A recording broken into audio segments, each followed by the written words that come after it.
Sir வணக்கம் sir. வணக்கம் sir. சமீபத்தில் ஒரு ஆய்வு முடிவு வந்திருக்கு.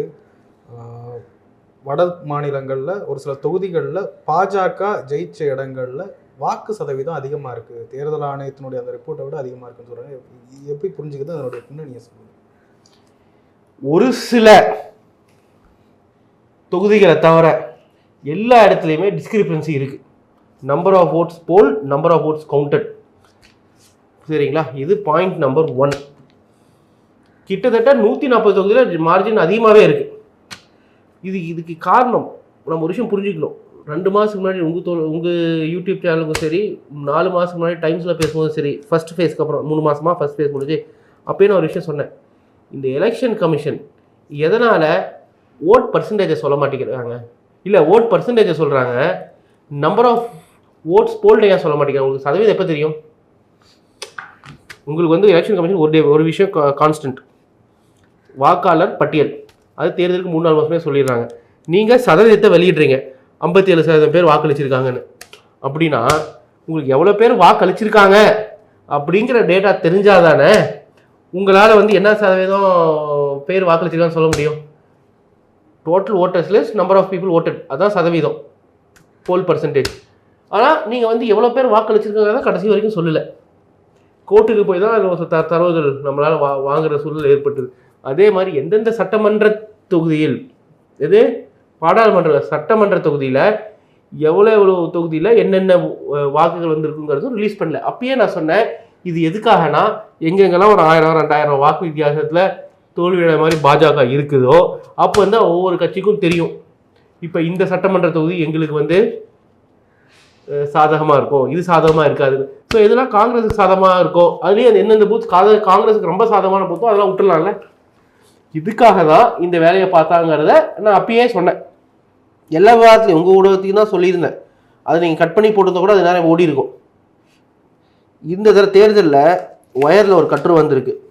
பாம்பே நார்த் வெஸ்ட் பாராளுமன்ற தொகுதியில் ஜெயிச்சவருக்கும் தோத்தவருக்கும், ஜெயிச்சவர் வந்து பாஜக அணியை சேர்ந்தவருக்கு 48 ஓட்டு தான் வித்தியாசம்.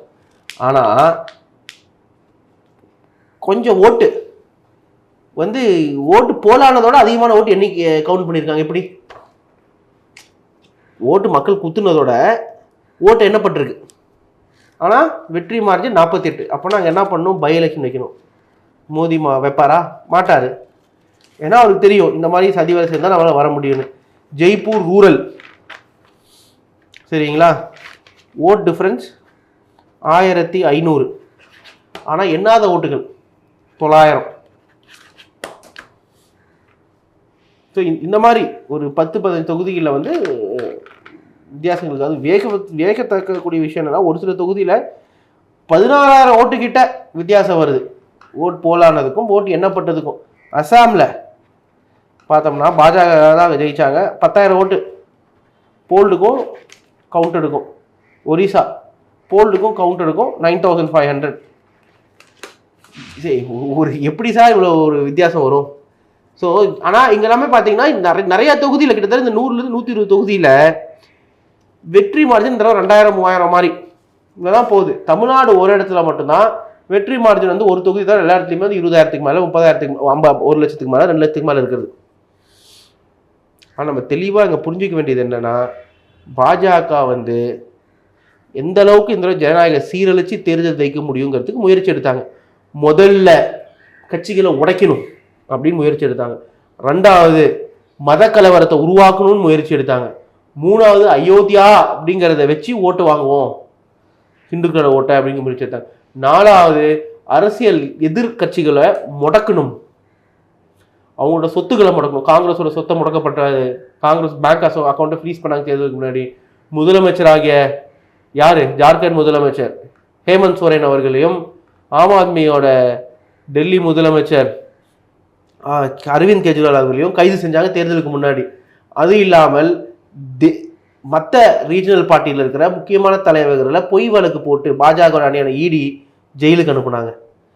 இதெல்லாமும் பத்தாம எலெக்ஷன் கமிஷன் இல்லை வந்து தேர்தல் ஆணையர் நியமிக்கிற சட்டத்தை மாற்றினாங்க. தேர்தல் ஆணையர் எப்படி நியமிக்கப்படும்? நீதி அரசர், சீஃப் ஜஸ்டிஸ் ஆஃப் இந்தியா அவர்களும் பாரத பிரதமர் அவர்களும் எதிர்க்கட்சி தலைவர்கள், இந்த 3 பேர் சேர்ந்த குழு தான் தேர்தல் ஆணையத்தில் இருக்க 3 உறுப்பினர்களை நியமிப்பார்கள். 4 விஷயம் பண்ணி ஜெயிக்க மாட்டேங்கிறதுக்காக மோடி மாமா 5வது விஷயம் பண்றாரு, தேர்தல் ஆணையத்தையே மாத்துறது. அதுல என்ன பண்றாரு, சீஃப் ஜஸ்டிஸ் வேண்டாம், யூனியன் மினிஸ்டர் போட்டுக்கும் அப்படின்னு. யூனியன் மினிஸ்டர் யாரு, மோதியோட தலையாற்ற பொம்மை. சரியா? அப்பனா ஒரு மோடி அவர்களும் மோதியோட தலையாற்ற பொம்மை அவர்களும் 2 பேர். 3வது leader of opposition LOP dummy. ஏன்னா அவரு என்னதான் போட்டாலும் சொன்னாலும் 2 பேர் கோரம் வந்துடுது. சரியா? மோதியே நியமிக்கப்பட்ட தேர்தல் ஆணையர் ஒருத்தர், மோதியே வந்து அவர் ரிசைன் பண்ண சொல்லி 1.5 வருஷத்துக்கு முன்னாடி குஜராத் தேர்தலுக்கு முன்னாடி நியமிச்சாங்க. அவர் ஐஏஎஸ் ரிசைன் பண்றாரு, அடுத்த நாள் நியமிக்கப்படுறார். அவரு மோதியோட குஜராத்ல வேலை செஞ்சவர். அவரே வந்து ஐயோ நீங்க பண்ற அராஜகம் எனக்கு தாங்காதுப்பா, எனக்கு மனசாட்சி இருக்குன்னு ரிசைன் பண்றாரு. அதுக்கு முன்னாடி ஒருத்தர் சூப்பர் அனிவேட் ஆயிட்டார். ஏன்னா அது டைம் காலம் முடிஞ்சிச்சு, எக்ஸ்டென்ஷன் கொடுக்கல. ஸோ மார்ச்ல வந்து வெறும் ஒரே ஒரு தேர்தல் ஆணையர் தான் இருந்தாரு. இன்னொருத்தர் வந்து அவரு செயல்பாடு பிடிக்கல ரிசைன் பண்ணிட்டார். 2 பேருமே வந்து அயோக்கியன்னு வச்சுக்கோங்க.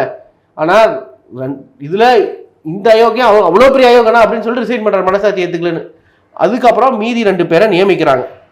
அது எப்படி, இந்த குழு கூடுதுல, கூடுறதுக்கும் ஒரு மணி நேரத்துக்கு முன்னாடி ஒரு 100-200 பேரை கொடுத்துட்டு அதுலேருந்து 2 பேரை அவருக்கு யாருக்கு சாதகமானவங்களோ பிக்கப் பண்ணுறாங்க. அப்பயும் அவங்க கொடுத்த இன்ஸ்ட்ரக்ஷன் என்னவா இருந்திருக்கும், என் கணிப்படி பார்த்தீங்கன்னா இந்த மாதிரி வந்து ஓட் போல்டு வந்து சொல்லக்கூடாது, அசம்பிளி வைஸாக சொல்லக்கூடாது, இதில் ஒரு கன்ஃபியூஷன் ஏற்படுத்தி இந்த மாதிரி தொகுதியெல்லாம் 2000-3000 ஓட்டு நமக்கு சாதகமாக வரணும், இதெல்லாம் காங்கிரஸ் பூத்தா, இங்கெல்லாம் இந்த மிஷின் என்ன வேண்டாம், இதை பண்ண வேண்டாம், அதை பண்ண வேண்டாம். திமுகலாம் நம்ம பூத் லெவல் ரொம்ப ஸ்ட்ராங்காக இருக்குது. அந்த மாதிரி எதுவுமே பாஜக கேன்சல் பண்ண முடியாது தமிழ்நாட்டில் திமுக பொறுத்த வரைக்கும். ஆனால் ஒரு சில மாநிலங்கள் இல்லாமையும் இருக்கலாம். சரிங்களா? அங்கெல்லாம் வந்து எந்தெந்த விளையாட முடியுமோ விளையாண்டாங்க. இது எல்லாமும் செஞ்சுதான்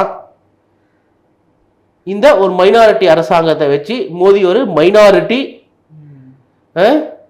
மனிதர் அல்லாத பிரதம மந்திரியா இருக்கார். அதான் நான் பயாலஜிக்கல் பிரைம் மினிஸ்டர் இல்ல மோடி அவர்கள். அவர் பயாலஜிக்கல் இல்ல நான் பயாலஜிக்கல். ஸோ இதெல்லாம் வச்சுதான் ஒரு மைனாரிட்டி அரசு இப்ப நடத்திட்டு இருக்கு. அவருக்கு வந்து சோதனையை பாருங்க, மைனாரிட்டியே பிடிக்காதவர் மைனாரிட்டி கவர்மெண்ட் நடக்கிற வேண்டியதான் போயிடுச்சு. ரொம்ப கஷ்டப்பட்டு நிறைய போராடினாங்க. இந்த ஒரு மட்டும்தான் இந்த அளவுக்கு நான் சொன்ன 5 கலவரத்தனத்தையும் பண்ணியே ஒரு மைனாரிட்டி அரசாங்கம் தான் நீ பண்ண முடியுது. இந்த ஒரு விஷயம் ஜனநாயகம், 5 விஷயம் ஜனநாயகம் மீறின செயல். அதுல ஒரு விஷயம் சரினா கூட பாஜக கூட்டணி 200, இந்தியா கூட்டணி 300, 5மே நமக்கு போயிருந்தா பாஜக 100 கீழே தான். பாஜக கூட்டணியே அந்த 100 சீட்ல 100, 200 சாரி 1000, 2000 ஓட்டுல போனதெல்லாம் வந்து இங்க வந்திருக்கும். அப்படியே 100 போடுங்க. அதுக்கப்புறம் இந்த கட்சி நிதிஷ்குமாரை மிரட்டி வச்சு கூட்டு வந்தது. அங்கே பீகாரில் ஒரு 30, 130, 150 போயிடுச்சு. மோடி கூட்டணி 140, நாம் எவ்வளோ கிட்டத்தட்ட 400, இந்தியா 400 வந்திருக்கும். அப்கி பார் 400 பார்னு மோடி சொன்னார். கடைசியில் பார்த்தா அப்கி பார் 400 பார் இந்தியா. இப்போ இந்த இதெல்லாம் வெளியில் வந்திருக்கு. இதை வச்சு என்ன பண்ண முடியும்னு நினைக்கிறீங்க? இதுக்கு முன்னாடி நீங்களே தான் வந்து என்கிட்ட தேர்தலுக்கு முன்னாடி இந்தியா கூட்டணி என்னங்க வர போறீங்க, மோடி தான் வர போறாரு, இங்க பாருங்க இந்த கருத்து கணிப்பு சொல்லுது, அந்த கருத்து கணிப்பு சொல்லுது, பீகார்ல இது சொல்றாங்க, உத்தரப்பிரதேச சொல்றாங்க, நிதிஷ்குமார் விட்டுட்டு போயிட்டாரு, இவர் விட்டு போயிட்டாரு, இந்தியா கூட்டணிக்கு வாய்ப்பே இல்லை, மோடிக்கு 400 வர போகுதுன்னு பேசிட்டு இருக்காங்க. நீங்க என்ன சார் 250 கூட வராது? நீங்க மோடி 240 பாஜக மைனாரிட்டி ஆச்சா இல்லையா? 240 ஆச்சா இல்லையா? ஆளுச்சுல. அதே மாதிரிதான் இந்த அரசு கவிழும். இதுவே மைனாரிட்டி அரசாங்கம் தான். ஒரு 3-4 கட்சி தயவுல தான் ஓடிட்டு இருக்கு. இவரு மோதியால ஒரு சொன்ன விஷயத்த பண்ண முடியாது. காசு ஒதுக்கன்னு இருக்காரு, எனக்கு தெரிஞ்சு ஒதுக்குவாரா?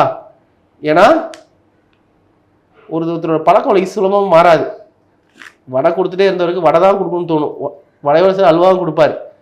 சரி கொஞ்ச நாள் கழிச்சு அவங்க இவர்கிட்ட எதுவும் வேலைக்கு ஆகாதுன்னு சொல்லிட்டு, நான் சொல்றேன் உறுதியாக நிச்சயமாக கண்டிப்பாக இந்த கட்சியை விட்டு பிரிவாங்க. ஆல்ரெடி பார்த்தீங்கன்னா உத்தரப்பிரதேசில் உத்தரப்பிரதேஷ் பாஜகவில் மிகப்பெரிய பிரச்சனை. துணை முதலமைச்சரை நேருக்கு நேர் பார்த்துக்கிறது இல்லை. மௌரியா அவர்கள் யோகி ஆதித்யநாத்தை ஒரு மீட்டிங்லேயே ஒரு மாதிரி பேசியிருக்காரு. அதனால அங்கே பாஜக கட்சியை பிளவுபடலாம். அப்படின்னா அங்கே 220 இருக்கிற 30 சொச்சம் எம்பியில் 20 சொச்சம் எம்பி குறையலாம். இந்தியாவுக்கு எவ்வளோ சார் இருக்கு? எங்களுக்கு என்ன இன்னொரு 30 எம்பிக்கள் வந்தால் ஆட்சி அமைக்கலாம். 35 வராதா? ஆட்சி அமைக்கலன்னாலும் ஆட்சி கவிழ வாய்ப்பு இருக்கா? ஆமாம், நிதிஷ்குமார் அவர்கள் விட்டுட்டு போகலாம், இவர் போய் சொல்கிறாருன்னு எங்களோட இருந்தவர் தான். அதே மாதிரி சந்திரபாபு நாயுடு இவங்க செயல்கள் பிடிக்கல அப்படின்னு போகலாம். மோடி வந்து ஜனநாயக விரோத செயலில் ஈடுபட்டிருக்காரு. சந்திரபாபு நாயுடு அவர்களை ஒரு எக்ஸ் தளத்தில் பல முறை பதிவிட்டிருக்கார். அதனால் கொஞ்ச நாள் கழிச்சு மோடி அவர் சுய ரூபத்தை காமிக்கலாம் அவர்கிட்ட. அதனால அவர் சப்போர்ட் பண்ண மாட்டேன்னு சொல்லலாம். அதனால ஆட்சி கவிழலாம், திருப்பி ஒரு தேர்தல் வரலாம். அதில் நாங்கள் 400 ஜெயிப்போம். திருப்பி ஒரு தேர்தல் வந்து அதில் 400 எலெக்ஷனுக்கு முன்னாடி தேர்தல் ஆணையத்து மேலே நிறைய சந்தேகத்துகள் அப்படிங்க.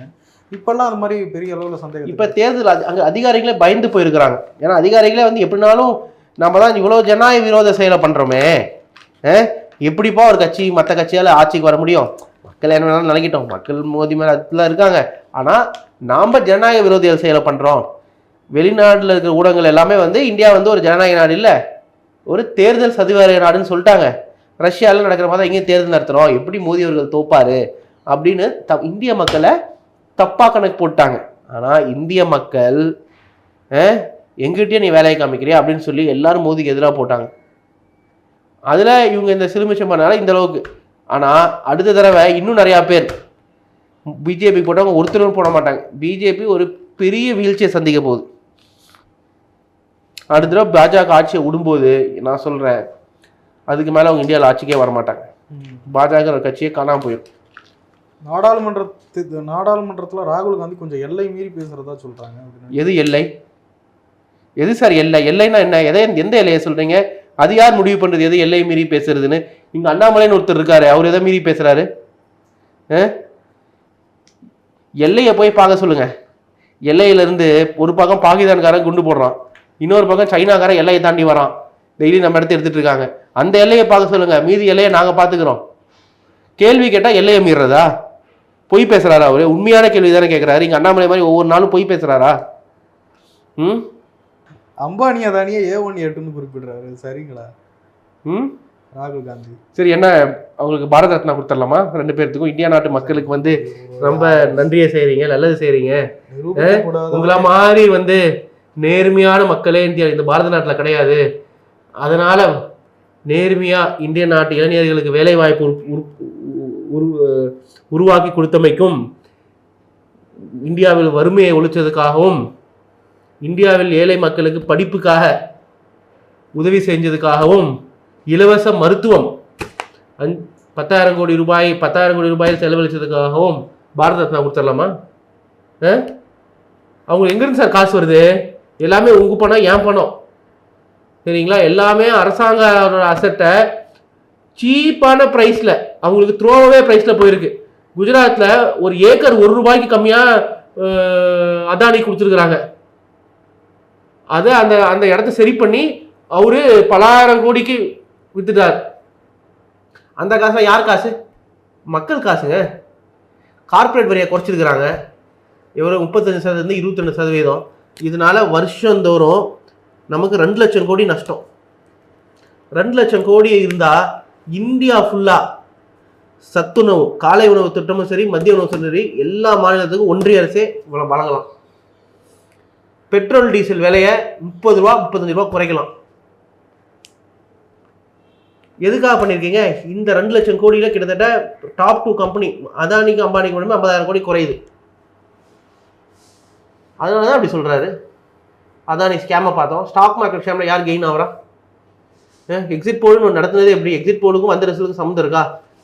கிளியராக ஒரு கிராஃப் போட்டு காமிச்சாங்க பாருங்க. எக்ஸிட் போலில் எப்படி மேனிப்புலேஷன் நடந்திருக்கு. எக்ஸிட் போலுக்கு முன்னாடி நிறைய பேர் போய் ஷேர் வாங்கியிருக்காங்க. உடனே எக்ஸிட் போல் வந்தோடனே ஷேர் மார்க்கெட் 30% அதிகரிக்குது. திங்கக்கிழமை ரிசல்ட் வரதுக்கு முன்னாடி எல்லாரும் வித்துட்டாங்க. இந்த பங்கு சட்டையை விளையாட வச்சு ஏழை எளிய மக்கள் காசு போகுது.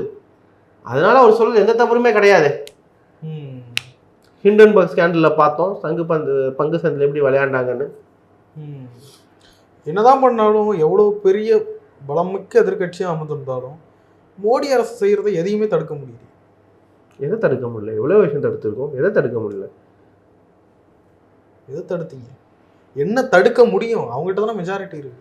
மெஜாரிட்டி இருக்குங்க. எப்படி ஃபார்ம் பில்லை நம்ம ரிப்பீல் பண்ண வச்சோம்? எப்படி மோதியை வந்து மணிப்பூருக்கு பேச வச்சோம்? எப்படி மோதியை வந்து இப்போ அச்சத்தில் வச்சுருக்கோம்? முடிஞ்சதுல எல்லாம் எப்படி மைனாரிட்டி அரசு ஆக்கணும்? நீங்களும் சேர்ந்து தான் சொல்லிட்டு இருந்தீங்க அவங்களோட சேர்ந்து அப்கி பார் 400 பார் அப்படின்னு. ஆனால் எவ்வளோ 240 தானே வந்தது. அதனால் டீலிமிட்டேஷன் எப்படி பண்ணுறாங்கன்னு பார்ப்போம். எப்படி டீலிமிட்டேஷன் பண்ணுறாங்கன்னு பார்ப்போம் சார். சமீபத்தில் ஒரு மத்திய அமைச்சர் வந்து சாதியே தெரியாத ஒருத்தர்லாம் சாதி வாரி கணக்கெடுப்பு பற்றி பேசுகிறார் அப்படின்னு ராகுல். ஏங்க நாங்கள் என்ன கேட்குறோம்? சென்சஸ் எடுங்கிறோம். இந்தியா சுதந்திரம் அடைஞ்சதுக்கப்புறம் சென்சஸ் நடக்காமல் இருந்திருக்கா? 1947 ஒவ்வொரு தடவையும் நடந்துட்டு இருக்கு. 2021 நடக்க வேண்டிய சென்சஸ் நடந்துச்சா? நடக்கலை. இதுவரை ஜனநாயக நாட்டில் இது வரைக்கும் சென்சஸ் வந்து எந்தெந்த நாட்டில் வந்து 2 வருஷமாக பண்ணாமல் பண்ணுற தேதியை தாண்டி 2 வருஷமாக பண்ணாமல் இருக்காங்க அப்படின்னு ஒரு சர்வே எடுத்து ஹிந்துவில் ஒரு கட்டுரையாகவே வந்தது. அதில் பார்த்தா தெரியுது எல்லா நாட்டிலையுமே பண்ணியிருக்காங்க, இந்தியாவை தவிர. பாகிஸ்தானில் கூட சென்சஸ் பண்ணி முடிச்சிட்டாங்க சார் 1 இயர் டிலேல. ஆப்கானிஸ்தான் மாதிரி நாட்டை கூட சென்சஸ் நடத்துகிறேன், இங்கே சென்சஸே நடத்தலை. சென்சஸ் நடத்தாதனால இந்த நாட்டில் என்ன எவ்வளோ மக்கள் தொகை என்னன்னே தெரியாது நமக்கு. எல்லாமே வந்து அப்ராக்சிமேஷன் தான். மக்கள் தொகை என்ன, எவ்வளோ ஆண்கள், எவ்வளோ பெண்கள், எவ்வளோ பேர் வறுமை கோட்டு கீழே இருக்காங்க, எவ்வளோ பேர் வறுமை கோட்டுக்கு மேலே இருக்காங்க, எவ்வளோ பேர் பட்டதாரி, எவ்வளோ பேர் பட்டதாரி இல்லை, எவ்வளோ பேர் பொறியியல் படிச்சிருக்காங்க, எவ்வளோ பேர் வந்து பயாலஜி படிச்சிருக்காங்க, எவ்வளோ பேர் ஜுவாலஜி படிச்சிருக்காங்கிறது அரசாங்கம் தெரியுமா? தெரியாது. இதனால் இந்த தவறுகள்னால நேஷனல் ஃபுட் செக்யூரிட்டி ஆக்டில் 12 கோடி பேர் விட்டு போயிருக்காங்க. அது கொண்டு வந்ததே வந்து யாரும் பட்னியோட போகக்கூடாதுன்னு. ஆனால் பட்ஜெட்டிங்கில் 12 கோடி பேரை கம்மியாக எஸ்டிமேட் பண்ணதுனால 12 கோடி பேர் லிஸ்ட்டில் இல்லை. அவங்களுக்கு உணவு கிடைக்கிறது இல்லை. பட்ஜெட் பண்ணியிருந்தா இந்த பிரச்சனை இருக்கும். சரி, இந்த பட்ஜெட்லேயே அந்த பட்ஜெட் அலோகேஷன் கொடுத்தாங்களா சென்சஸ்னா? கொடுக்கல. அதுவும் ஜாதி வாரி கணக்கு எது கேட்குறோம்? எவ்வளோ ஓபிசி இருக்காங்க, எவ்வளோ பட்டியல் மக்கள் இருக்காங்க, எவ்வளோ ட்ரைபல் மக்கள் இருக்காங்க அப்படின்னு தெரிஞ்சாதான் ரிசர்வேஷன் வந்து அதிகப்படுத்துறதா வேண்டாமா அப்படின்னு தெரியலன்னா தவறுங்கிறேன். இப்போ பட்டியல் மக்கள் நம்ம 15% இடஒதுக்கீடு கொடுத்துருக்கோம். அப்போ 20% பேர் இருந்தால் 20% கொடுக்கணும்ல இடஒதுக்கீடு. அதுக்கு தான் நம்ம இந்த சர்வே பண்ணுறோம். அதை ஏன் பண்ண மாட்டேங்கிறீங்க? பண்ணல சென்சஸை, அதை ஒத்துட்டு போங்க. பண்ணலன்னு உங்கள் ஜாதி என்ன, இது என்ன அப்படின்னா என்ன சார் இதெல்லாம் ஒரு பேச்சு? நான் உங்ககிட்ட கேட்குறேன், என்கிட்ட நீங்கள் ஒரு பொருள் வாங்கினீங்களே, ஃபோன் வாங்கியிருந்தீங்களே, ஃபோனை கொடுங்க அப்படின்னா உங்களுக்கு தான் ஃபோன் வாங்குறதுக்கு ஃபோன் காசு இருக்குல்ல சார் அப்படின்னு கேட்குற மாதிரி ஏற்றுக்க முடியுமா? நான் உங்கள்கிட்ட என் ஃபோனை கொடுத்தேன், திருப்பி கேட்குறேன். நீங்கள் வந்து உங்கள்கிட்ட தான் ஃபோன் காசு இருக்கே அப்படிங்கிறது தான் அனுராக் தாக்கூரோட பேச்சு. நிறைய விஷயங்களை நன்றி, வணக்கம்.